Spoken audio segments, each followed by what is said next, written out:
direito administrativo, direito penal, direito tributário, direito eleitoral e direito processual. Nós vamos falar um por um rapidamente aqui para definir mais ou menos o que cada ramo desses aqui se presta a fazer. Direito constitucional, nós vimos lá que estuda, né, a aplicação e a interpretação das normas das regras constitucionais. A Constituição Federal é a nossa lei maior, nela estão previstos aí a grande maioria, né, dos direitos sociais e a organização do próprio Estado brasileiro. Né? Então diz lá, no artigo 1º, que o Brasil é uma república federativa de direito, né, democrática de direito, que detém lá 3 poderes, a tripartição dos poderes, poder executivo, legislativo, poder judiciário. Então, essa própria organização do Estado vai dizer para a gente como cobram os tributos, quais são os direitos trabalhistas, né? Se você acredita que os seus principais direitos trabalhistas estão previstos lá na CLT, na Consolidação das Leis do Trabalho, faça um exercício e leia o artigo 7º da Constituição Federal, que vocês vão ver que a maioria dos seus direitos trabalhistas está previsto na Constituição Federal, 13º salário ou a gratificação natalina, né, que é o mesmo instituto, as férias, né, o seu fundo de garantia. Deem uma lida lá. Muito bem. Aqui, também a Constituição, como ela está prevendo direitos sociais e amplos, ela geralmente está protegendo também os interesses maiores da sociedade, né? Ou pelo menos o que o Constituinte, lá, quando foi criada a Constituição, entendia como valores fundamentais para a sociedade. Então, vejam, né, a liberdade, a vida, a segurança, a propriedade são tidos aí como principais direitos. Se vocês também, né, sempre exercitando, eu não trago, não fico lendo o artigo da lei aqui para ela não ficar muito maçante, pessoal, e eu repasso daí essa batata quente para vocês. Né? Matéria de direito, é óbvio que eventualmente vai ter um ou outro artigo aí colado, ou a gente vai fazer leitura. Mas o que eu posso evitar, eu passo para vocês aproveitarem e depois pesquisarem lá e lerem, se habituarem com essa leitura, né? O conhecimento da lei, o desconhecimento da lei, né, ele é inexcusável. Você nunca vai poder usar, né, o fato de não conhecer o direito, não conhecer a lei, como desculpa, né, como álibi para nada. Então, façam esse exercício aqui, né, artigo 5º da Constituição Federal, que prevê os direitos e garantias fundamentais do cidadão. Vejam, né, eu sempre falei que a Constituição ela prevê esses direitos de maneira ampla, então ela fala lá que você, cidadão brasileiro, tem direito à saúde, mas não vai dizer como, etc. Isso vai depender de uma lei complementar, de leis ordinárias, etc., para regulamentar a matéria. Tá?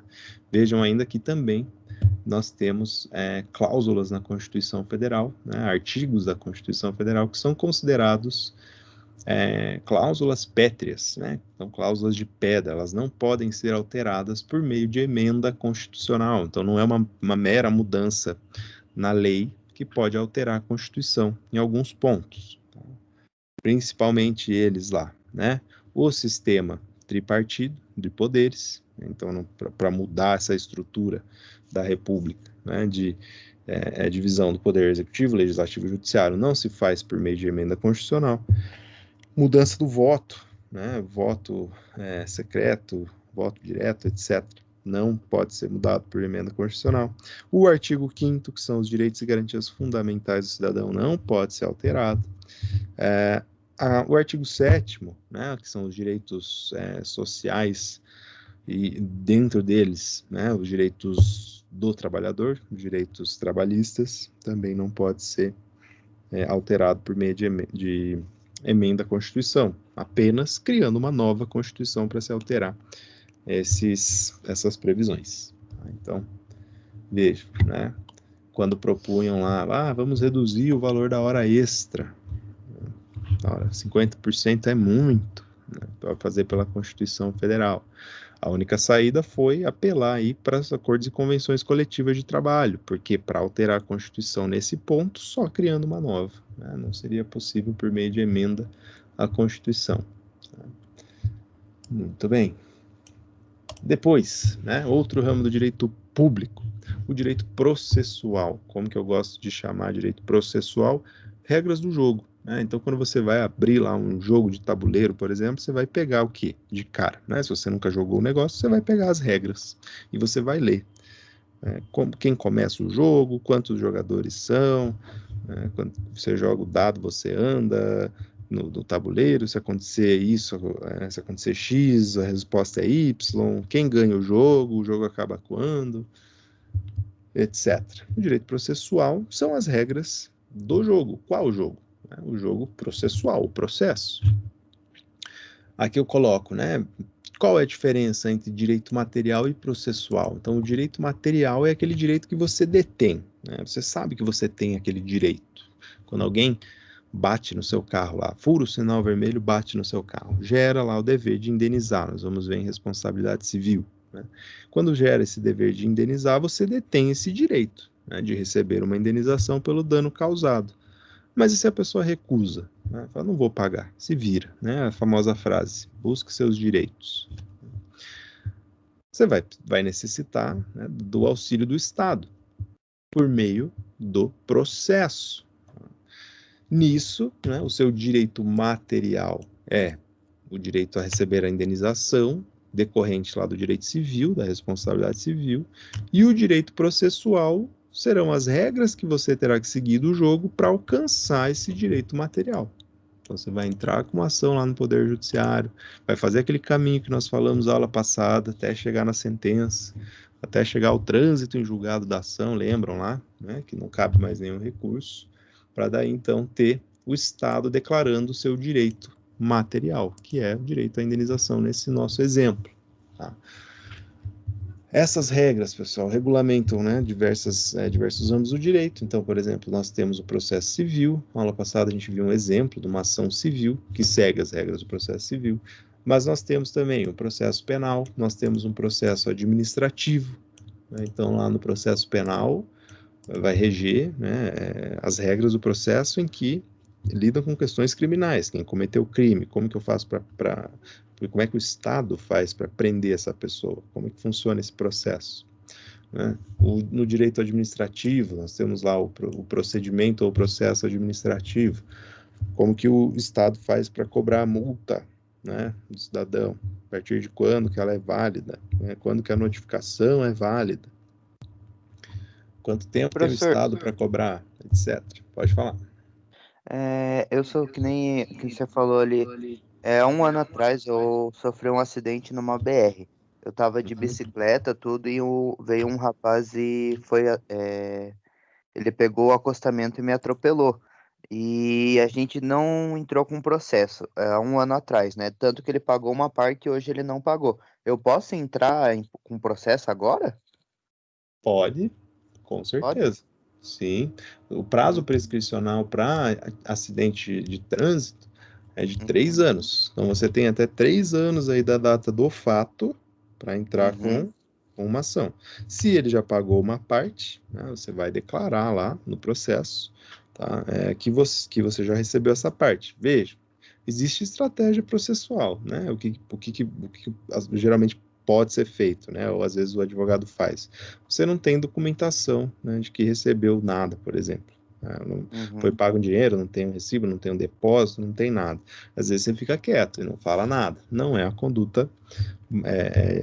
conduta de boa fé. Né? Então eu indicaria que avisasse lá que recebeu X, né? Vocês fizeram um acordo. Ou, né, se você acredita que deveria receber mais ou não foi suficiente para custear tratamento médico, qualquer coisa que você tenha sofrido, você pode pedir lá para o próprio juiz arbitrar um valor.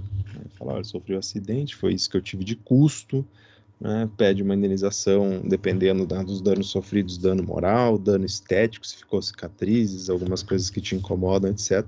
Mas com certeza sim tem a chance aí de procurar o Poder Judiciário. Uhum. Eu posso pedir esses danos mesmo sem ter entrado com processo antes? Eu posso pedir Pode, hoje em dia? Pode? sim, você tem até 3 anos para entrar com essa ação para discutir o que aconteceu. Ah, beleza então, professor. Obrigado. Beleza? Imagina. Vamos lá. E no caso, lembra que tem o juizado lá. Se não ultrapassar os 20 salários mínimos, não precisa, né, de advogado, é só você mesmo descrever o fato que ocorreu lá. E também não tem custas processuais, então, no fim das contas, né, às vezes compensa você não ficar parado. Lembra que o direito também não socorre aqueles que dormem. Então, não deixe passar mais o prazo, né? O prazo está aí, mas quanto mais tempo passa, mais difícil é colher provas e conseguir, né, demonstrar o direito. Muito bem. Então, falei lá, processo administrativo também. Então, como que o Estado vai fazer para cobrar essas multas, cobrar os tributos, por exemplo? Tudo é regulamentado pelo processo administrativo. Muito bem. Então, regras do jogo. Como que eu faço para chegar ao meu direito material? Esse é o direito processual. Outras questões sobre direito processual. O direito processual é público, já falei isso para vocês, né, na aula passada. Então, a via de regra é da publicidade. Vocês podem ir lá assistir às sessões do Tribunal do Júri, podem assistir às sessões de julgamento dos tribunais, né, de justiça, todos com portas abertas. Tá? E se não tiver, né, compete aí ao juiz de direito, ao desembargador ou quem estiver julgando o caso, te avisar que aquele processo tem segredo de justiça, porque, em via de regra, o processo é público. Então, você só pega e entra na sala para assistir a audiência se você tiver afim. Se te mandarem embora por existir segredo de justiça, você só sai, não é vergonha nenhuma. Muito bem. Direito administrativo, né? Aqui vai regulamentar a relação entre a administração pública e os cidadãos. Né? Então, aqui o que envolve, né, é o poder de polícia do Estado. E quando eu falo poder de polícia, né, não estou falando lá da polícia militar, da polícia judiciária, né, a polícia civil.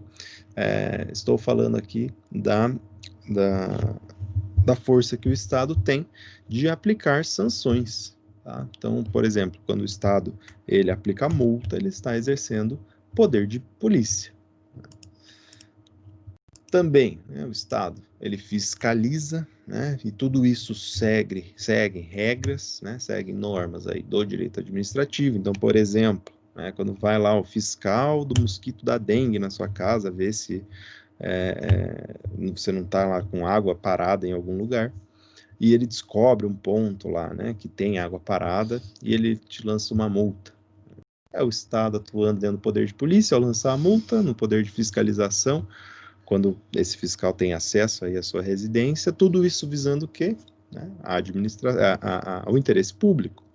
Por que faz fiscalização aí do mosquito da dengue? Né? Para evitar aí um surto de doenças que vão atingir a população, por mais que, né, a propriedade seja lá direito fundamental do cidadão, o Estado ainda assim consegue relativizar esse direito quando ele vai atender ao interesse público. Quando eu falo, o Estado é soberano, ele manda, você obedece, nós não estamos exagerando. Muito bem, ainda, né, conservação de bens públicos, aqui pessoal aí de arquitetura, então vai ver lá, né, alguns imóveis, por exemplo, da cidade de Curitiba, eles são considerados imóveis tombados. O que é isso? Né?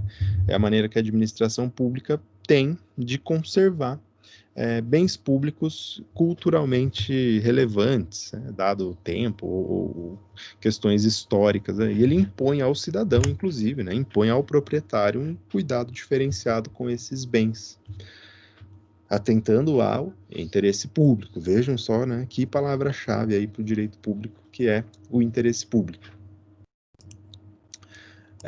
Às vezes, né, esses ramos aqui do direito, eles se misturam, né? Então, o que acontece? Vou dar um exemplo aqui do meu dia a dia para vocês. Então, vejam, nós temos multas de trânsito, tá? Que a mesma descrição da infração de trânsito pode gerar um crime.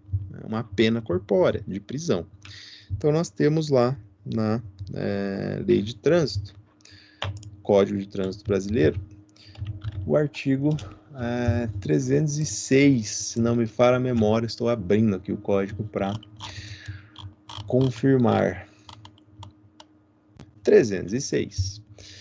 Artigo 306 do CTB diz o quê? Código de Trânsito Brasileiro. Conduzir veículo automotor com capacidade psicomotora alterada em razão da influência de álcool ou de outra substância psicoativa que determine dependência, penas, detenção de 6 meses a 3 anos, multa e suspensão ou proibição de se obter a permissão para dirigir veículo automotor. Olha só que interessante, né? Então, aqui dentro do Código de Trânsito Brasileiro, que é um ramo do direito administrativo, nós temos previsto um crime de trânsito. Tá? Dentro desse crime de trânsito, nós temos a pena, né, dele de detenção e multa. Tá? Muito bem. Quando você comete essa infração, você já recebe uma outra multa. Essa multa aqui do artigo 306 é uma multa de caráter penal, criminal. Não é uma multa de caráter administrativo. Tá? Quem impõe essa multa? Aquele responsável por impor a pena, que é o Poder Judiciário. Então, quando o cliente procura, geralmente eu sou nomeado para fazer defesa desse pessoal que não tem condições de arcar advogado. A Defensoria Pública não tem contingente suficiente para atender toda a população, então eu sou nomeado num processo criminal que a pessoa cometeu essa infração. E aí ela vem indignada, porque ela fala o seguinte, né? Doutor, eu já tive que pagar R$ 2.500 de multa lá no Detran. No dia que me pegaram e me prenderam, eu tive que pagar mais R$ 2.000 de fiança para poder responder em liberdade. E agora o senhor está me falando que eu posso ser condenado a uma pena de prisão e mais uma multa? Mas eu já paguei multa, né? Já paguei fiança lá no procedimento criminal, paguei uma multa de R$ 2.500 ou mais, nem sei qual está o valor agora, né? Essa multa administrativa. E vou pagar outra multa criminal? Sim. Né? Que vejam, os ramos do direito se misturam. Essa multa, né, de R$ 2.500 é uma multa de caráter administrativo, aplicada pelo Detran, CETRAN, o órgão da administração pública. A fiança não é multa, a fiança é garantia. Né? Então, a fiança ela não é um pagamento, ela é um depósito. Você paga para o delegado e fala assim, olha, eu vou responder em liberdade, está aqui meu dinheiro, eu não vou fugir. Até porque, se você for absolvido no processo criminal, né, se for constatado que você não cometeu crime algum, esse dinheiro é devolvido, né, é restituído o valor da fiança. E aí, por último, se você é condenado nessa ação, o juiz te condena lá a pena de detenção, suspende também a sua habilitação e te cobra outra multa, mais R$ 2.000, R$ 3.000.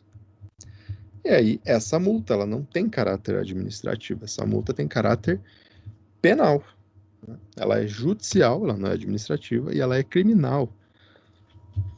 Então, sempre tenho que fazer essa explicação. Né?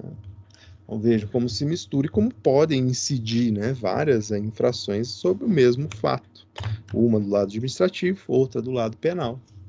Tudo isso seguindo as regras dos processos. Então, para a multa criminal, seguindo o processo penal. Para a multa administrativa, seguindo o procedimento administrativo.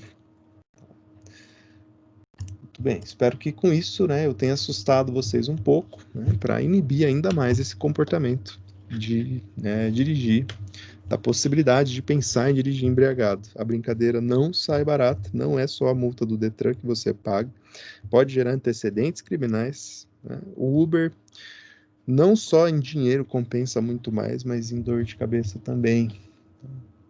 Tirando a da ressaca, que essa você não vai escapar. Muito bem. Próximo ramo do direito público, direito penal. Né? Óbvio, interesse do Estado detém o monopólio do poder de punir, o famoso ius puniendi. Se é só o Estado que pode aplicar a pena, É claro que esse ramo do direito é de interesse do Estado.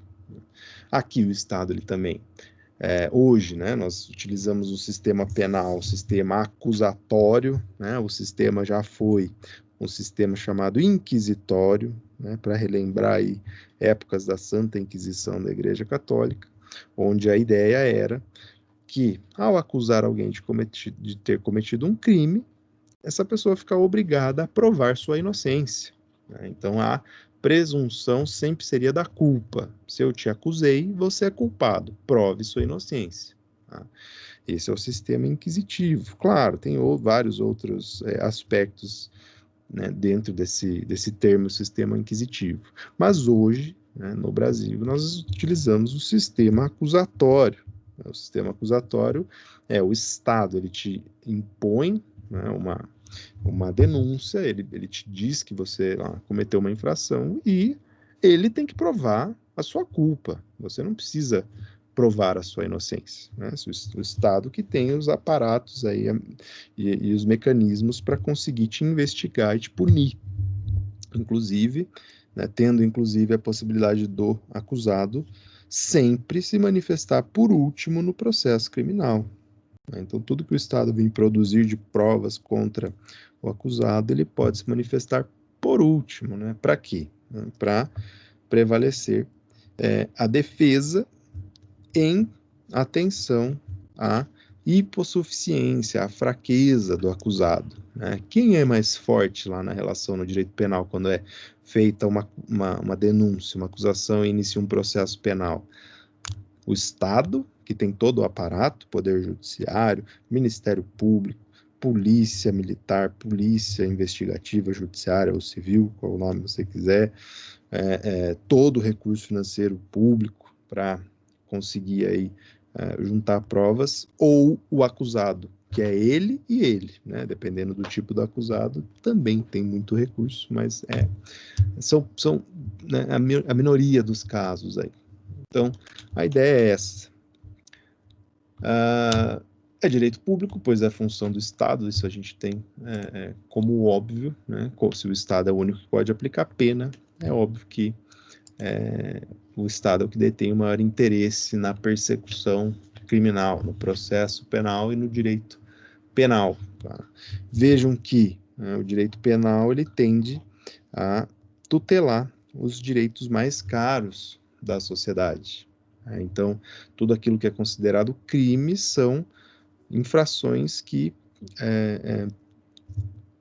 vão de frente com tudo aquilo que a sociedade considera nesse determinado período como mais importante. Tá? Então, hoje nós vemos aí a discussão, né, descriminalizante de alguns crimes. Nós vemos julgamentos, né, que consideram algumas condutas como incompatíveis com a aplicação do direito penal.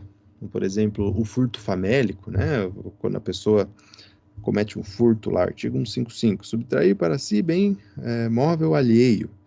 E aí a pessoa furta, né, um frango do mercado para se alimentar, porque não tem dinheiro. Né?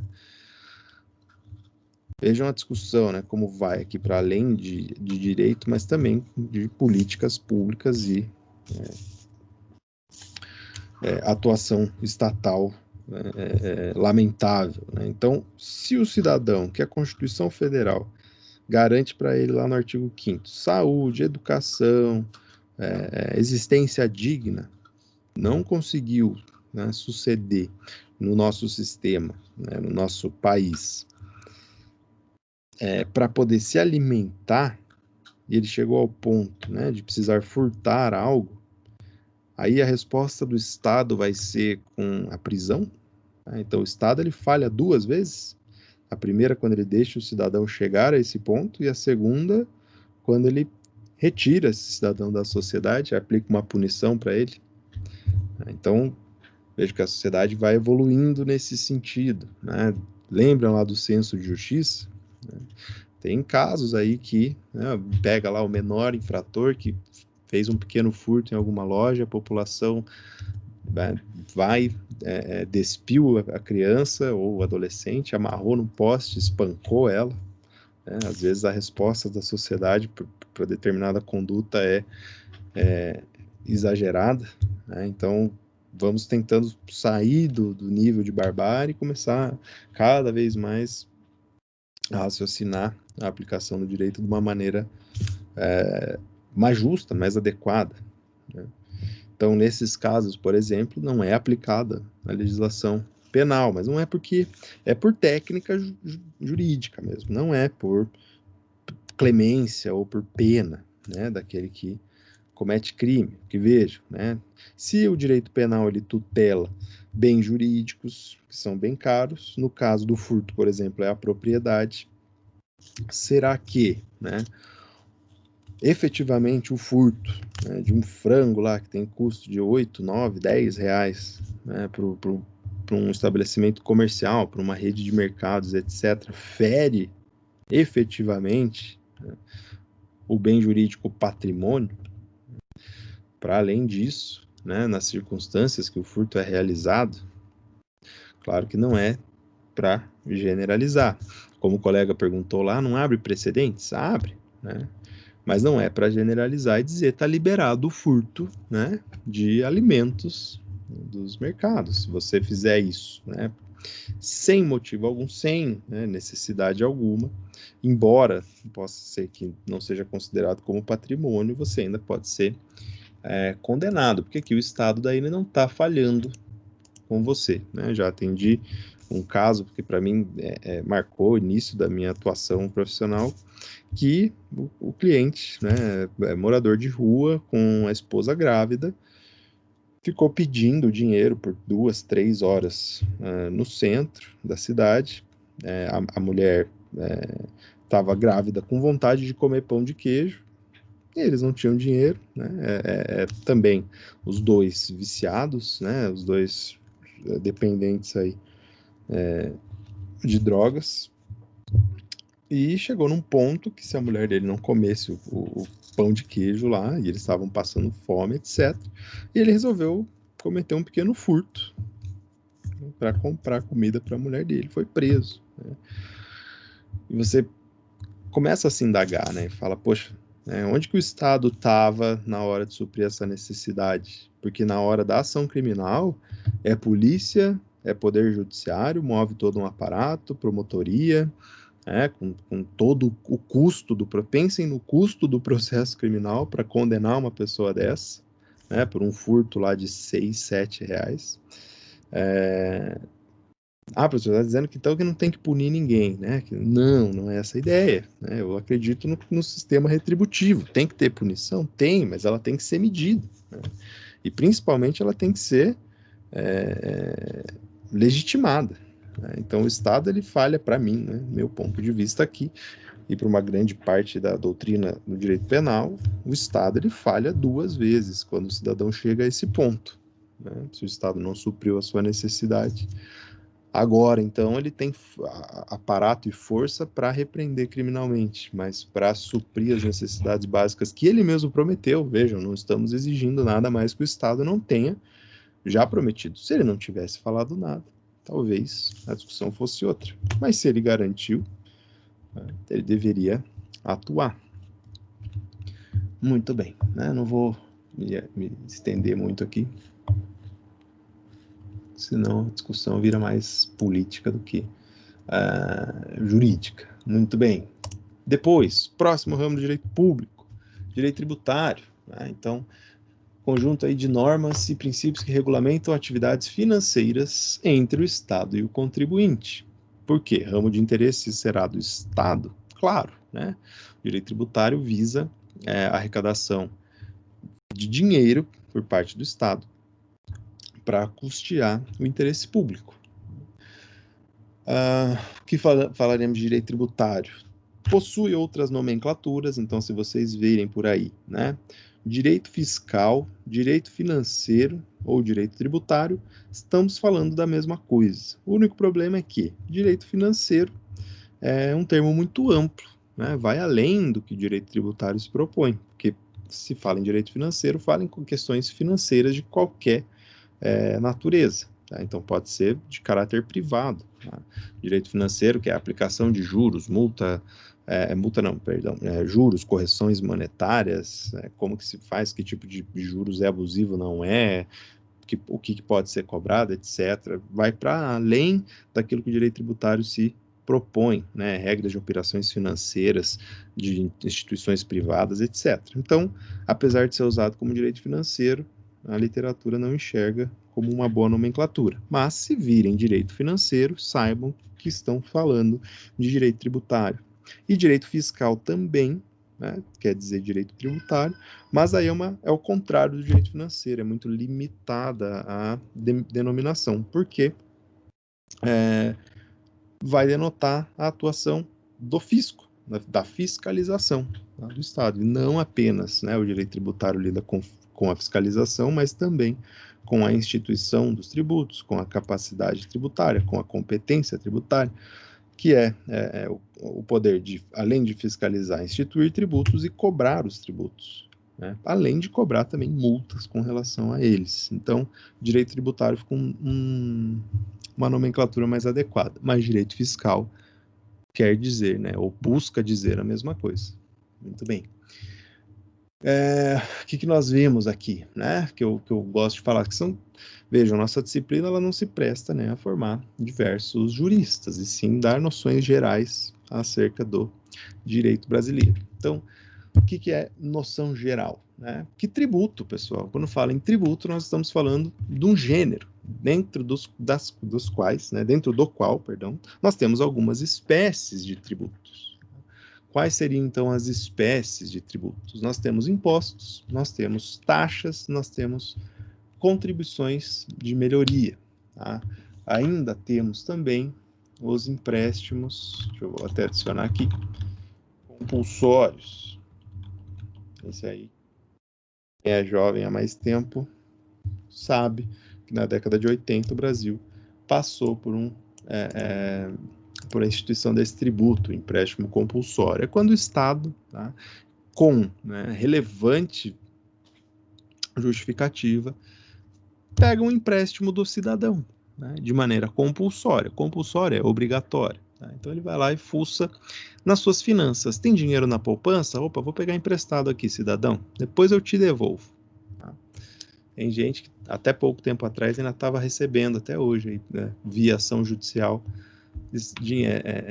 quantias aí que foram retiradas pelo Estado, né, naquela época. Muito bem.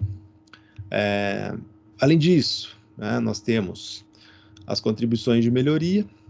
Então, toda vez que o Estado realizar uma obra pública que valorize um imóvel seu, você pode gerar a cobrança desse tributo. Né? Então, você mora numa residência que não tem nada por perto. De repente, o Estado resolve construir um grande parque, né? Um belíssimo parque.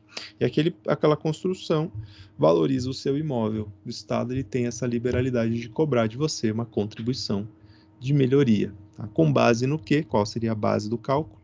O valor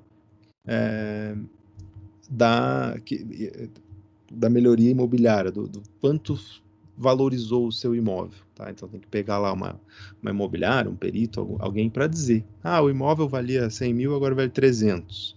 Então subiu 200 mil o valor dele. Tá? Base de cálculo, valor de 200 mil reais que foi a melhoria no valor do imóvel. Muito bem.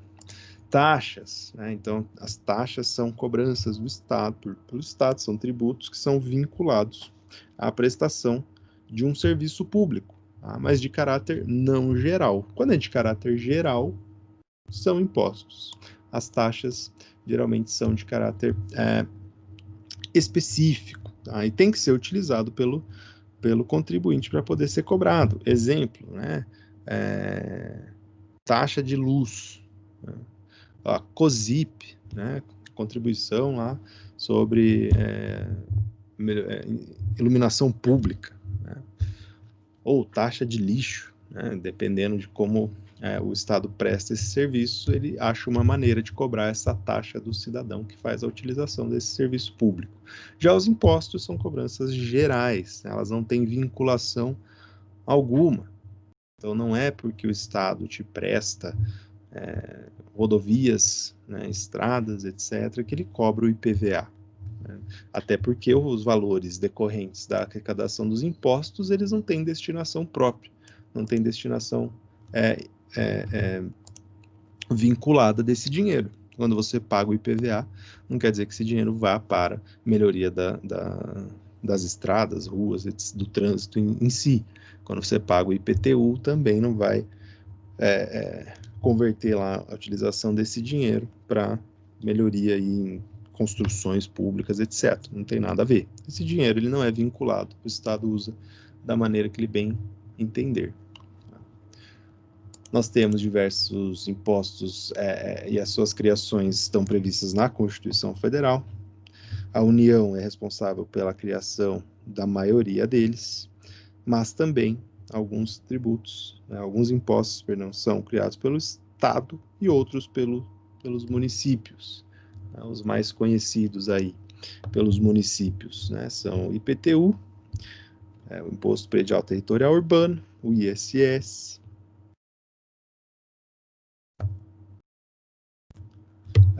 pelos estados, o ICMS, o ITCMD, então ICMS, Imposto de Circulação, Mercadorias e Serviços, o ITCMD, Imposto sobre Transmissão de Bens, Causa Mortes ou Doação, então quando alguém morre ou é feita a doação de algum bem, o Estado que cobra esse tributo, então quando falece lá um parente, você pensa, agora vou ter aquele imóvel, calma, você ainda tem que pagar o tributo,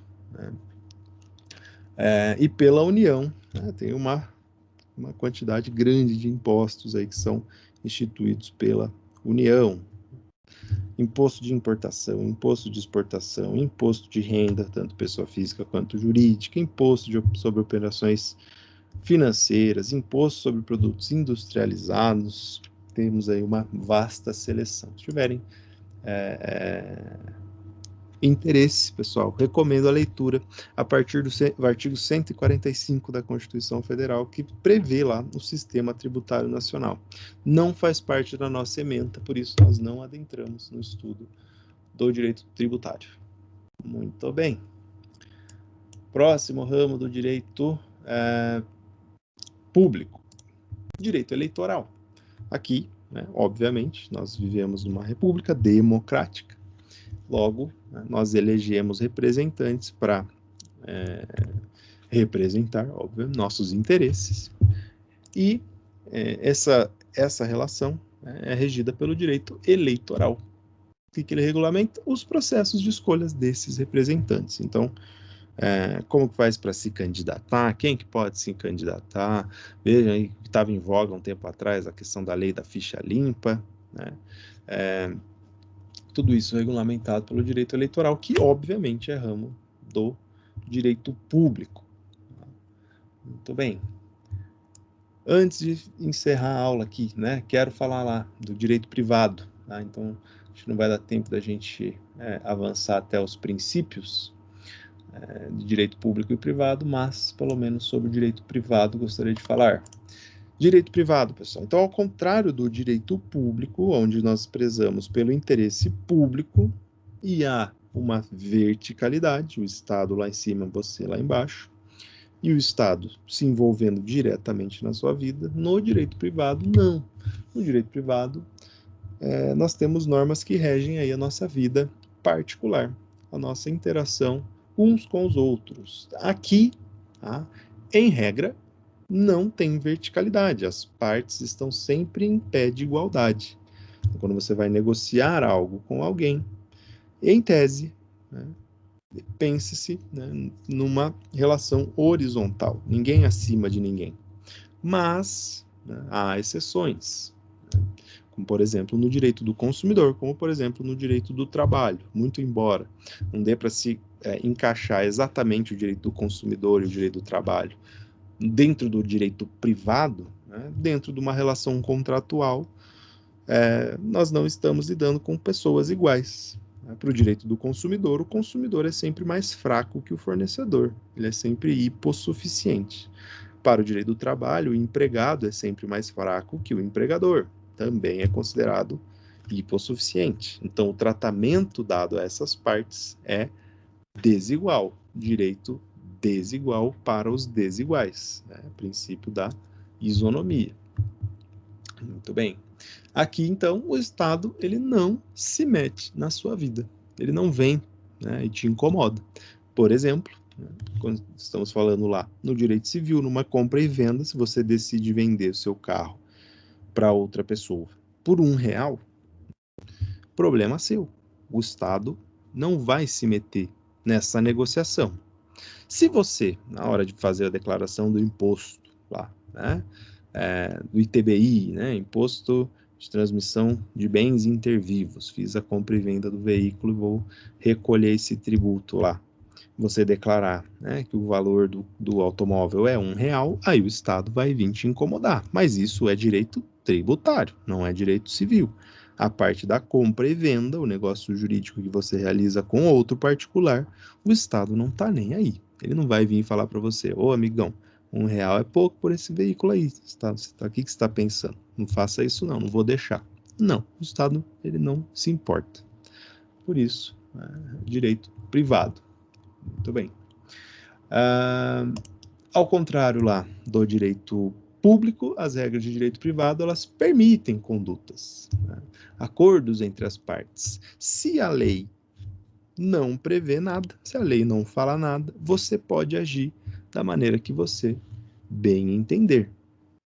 Você pode realizar a conduta. Muito bem.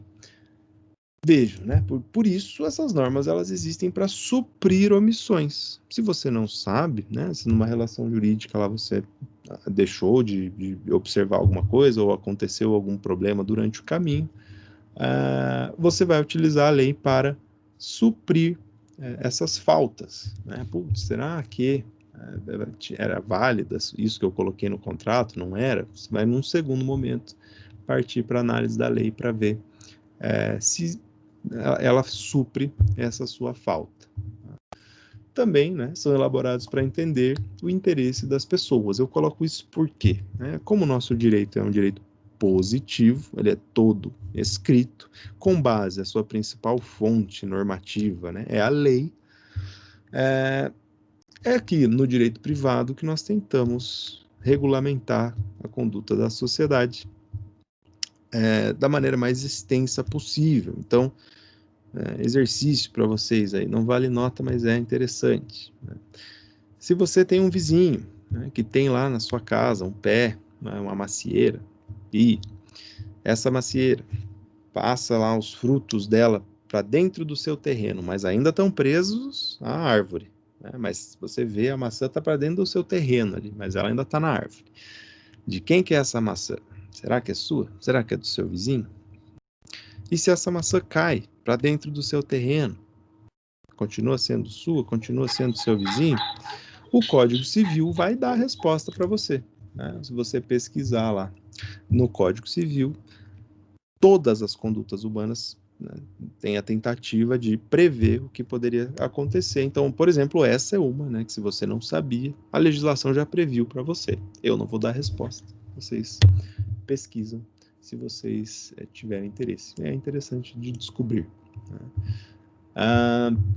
8 minutos, vamos lá, vou conseguir chegar aqui nos ramos do direito civil, que são apenas 2 que nós falaremos, né? O principal deles é o direito civil. Então, hoje, o nosso Código Civil é o Código Civil de 2002, que está em vigência. Ele entrou em vigor depois do Código de 1916, então foram aí quase, né, 100 anos aí de vigência do Código Civil antigo. Lá, né, prevê todas as relações entre os particulares que possuam condições iguais. Se tiver condição desigual, foge do ramo do direito civil. Então, se for num negócio, né, por exemplo, num negócio jurídico, nós vamos cair lá, se forem desiguais as partes, ou no direito do consumidor, ou no direito do trabalho. Aqui, né, disciplina. Que tipos de negócios jurídicos dentro do nosso Código Civil e no direito civil? Direito de família e sucessões. Então, se você, né, pensa aí em se casar, ou se você detém ou não uma união estável com o seu atual companheiro ou companheira lá, o Código Civil te dá a solução, né? Como funcionam os regimes de bens entre os casais, por exemplo, questões de filhos, né? Filiação, pagamento de pensão alimentícia, né? Quais são os deveres dos pais, as obrigações dos pais com relação aos filhos, dos avós, sempre tem muita dúvida com relação a isso, está lá no Código Civil. Sucessões, né? Então, o direito à herança, então, sobre testamento, sobre como funciona aí, no caso do falecimento de algum familiar, né? A ordem de quem detém os direitos imediatamente, né? Quem são os herdeiros legais, aonde está previsto isso? Código Civil. Também, né, sobre contratos lá, então, o que precisa ter num contrato para ele ser válido, né? Então, alguns tipos de contratos têm alguns requisitos legais, a necessidade de testemunhas, né, de reconhecimento de assinaturas por cartório, etc. O direito de propriedade, né? Então, definir lá diferenças entre posse e propriedade, né? Quando que você detém a posse de um imóvel, por exemplo, ou de um objeto, de um bem móvel, quando que você detém a propriedade, qual é a diferença delas, quais efeitos elas geram, também tudo isso previsto no direito civil. Já o outro ramo é o direito empresarial, tá? E daí aqui regulamentam as atividades comerciais, tá? Desde a criação dela, né? Então, nós aqui falamos do conceito de empresa, né? Desde a sua criação, sua administração, até a sua extinção. Tá? Também pode ser chamado de direito comercial, se vocês verem esse nome. É a mesma coisa que direito empresarial. É porque antigamente, né, antes de ser previsto como direito empresarial pelo Código Civil, era previsto na lei, numa lei, né, separada, que é chamado Código Comercial. Por isso, levava o nome direito comercial. O Código Comercial, ele foi revogado pela metade. Então, se vocês procurarem aí Código Comercial Brasileiro, vocês vão ver que ele está em vigor ainda, tá? Mas apenas o tocante ao comércio marítimo. De resto, tá? Todo o direito comercial, direito empresarial, tá? Está previsto lá no Código Civil. Então, dentro do direito civil, no Código Civil está previsto o direito de empresa e em algumas leis esparsas, né? Então, nós temos lá a lei de falências, por exemplo, né, que prevê lá o que acontece quando a empresa não consegue mais se sustentar. Como é que a gente faz para pagar os nossos credores lá? Então, fornecedores, empregados, quem que tem preferência em receber o quê? Como que eu posso organizar um plano de recuperação judicial? Né? Esse é um ramo para quem está aí nos cursos de administração, ciências contábeis, uma área de atuação interessante, né? Na recuperação judicial sempre é necessário um administrador, não necessariamente alguém formado em administração, mas que detenha conhecimentos aí do gerenciamento de empresas, né? E pode ser contratado por uma empresa, por exemplo, que precise realizar um plano de recuperação judicial para ingressar lá. Né? Vejam, recuperação judicial significa que você tem que ingressar com uma ação para discutir se essa recuperação é possível ou não, e é o Poder Judiciário que vai determinar se é ou não possível, a partir do quê? De um plano. Né? Então, a minha empresa está prestes a falir, prestes a decretar falência, mas eu acredito que eu consigo me recuperar. Né? Se eu cortar alguns gastos momentâneos, se eu fizer aí refinanciar pagamentos de fornecedores, etc., eu consigo recuperar a minha empresa. Como, né, o Estado ele está interessado, né, em manter as empresas abertas, até pelos empregos que geram, pelo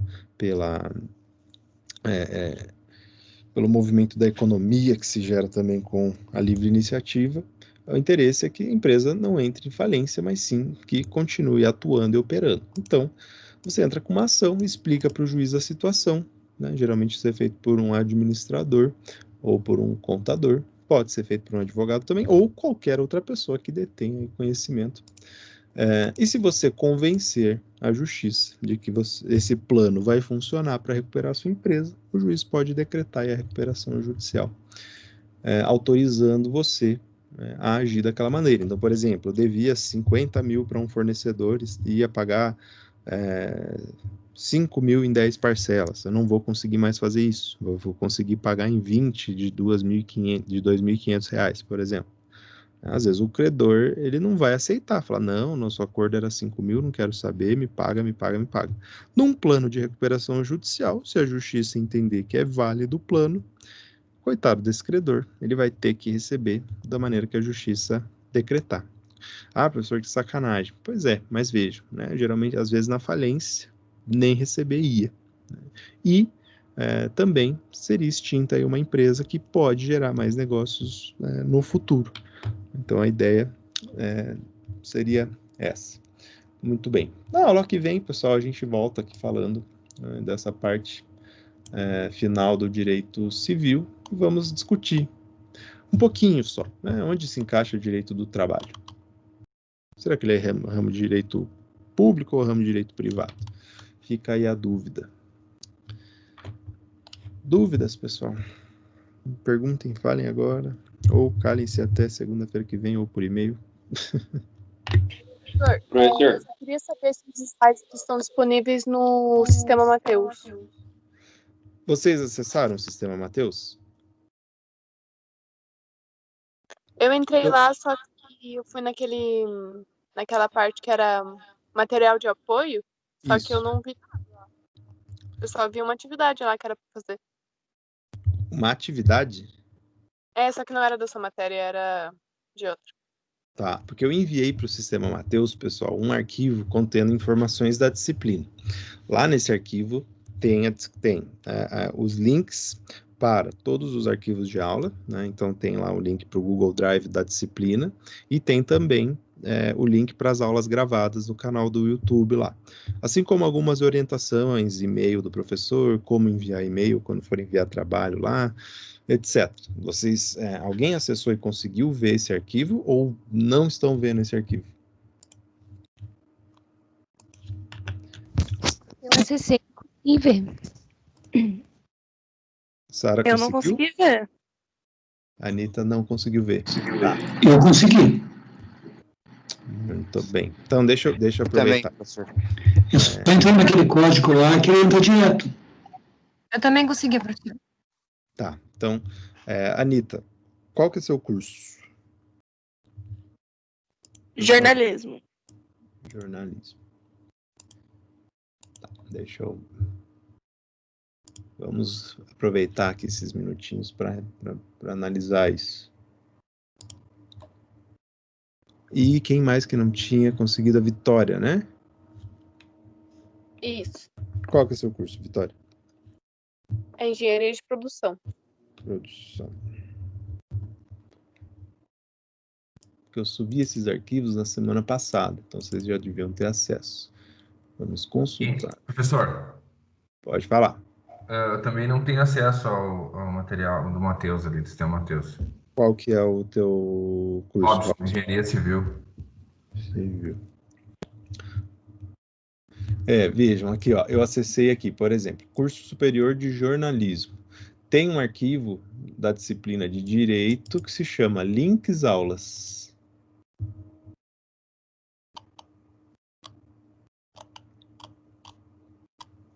Eu enxergo bastante arquivo aqui, não sei, pessoal aí de jornalismo, ó, tá constando aqui que foi cadastrado esse material no dia 1º de setembro. Não. No dia 5 de setembro. Foi cadastrado. Então, foi no sábado. No sábado eu subi esses arquivos para todos os cursos. Beleza, eu vou dar uma olhada. Tem uma olhada lá. Se tem. Tem um monte de arquivo de economia, etc. Mas aí não é meu. Deixa eu ver os outros cursos aqui. Se continuarem tendo problema, pessoal, para acessar, tá? Semana que vem eu vou passar o trabalho para vocês. Se vocês tiverem continuarem a ter dificuldade em ver esse meu arquivo lá, aí vocês me avisam na semana que vem, que daí eu vou Eu vou ter que entrar em contato com o administrador aqui do Matheus, do sistema, porque, né, vocês já eram para ter acesso. Se alguns cursos estão tendo acesso, eu subi para todos. Se alguns estão tendo, pode ser algum problema com relação ao cadastro de vocês, eu não sei. Mas que eu subi. Vamos ver aqui, ó, engenharia da produção. Professor, Pode falar. para quem está conseguindo acessar esse material, o trabalho que o professor vai passar semana que vem já está lá ou o professor vai passar na sala de aula aqui? Eu vou. Então, o trabalho vai estar dentro do Google Drive, do Drive que eu uso, onde já dentro do Drive já tem todos os slides de aula, tá? Inclusive até o fim do semestre já tem lá. Então, as aulas de direito consumidor, direito penal, tudo que tem já está lá. E tem 2 arquivos que são de trabalho dentro do Drive, mas ainda não é para fazer, porque pode ser que eu altere o trabalho, que eu vou solicitar no trabalho. Então, mesmo que você consiga acesso e veja lá, tem lá, trabalho do primeiro bimestre, não é para fazer ainda.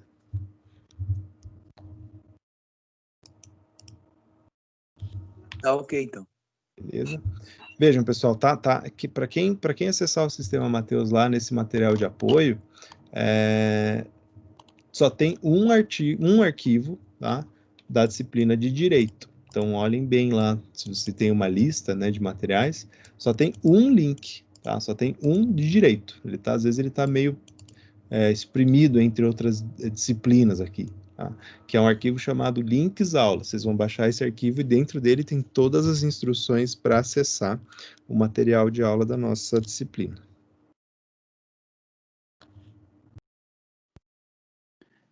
Se colocar aquele código lá no Google, ele vai direto para as aulas. Isso, exatamente. Só clicar ali, ele já vai abrir direto pro Drive lá. Se ele não estiver dando, é só copiar ele no Google lá, que ele vai direto para as aulas, todas lá. Todas as matérias, Isso. todas. Isso, né? Quem abrir no Word aí no computador, é só segurar o Ctrl, né? E clicar no link que ele vai direto também. Tanto para o canal do YouTube, onde estão as aulas gravadas, quanto para o material de aula que está no Google Drive.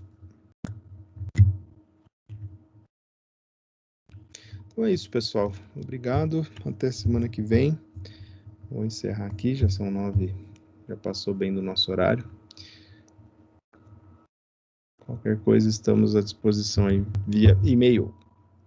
Até semana que vem. Até, professor. Tchau, professor.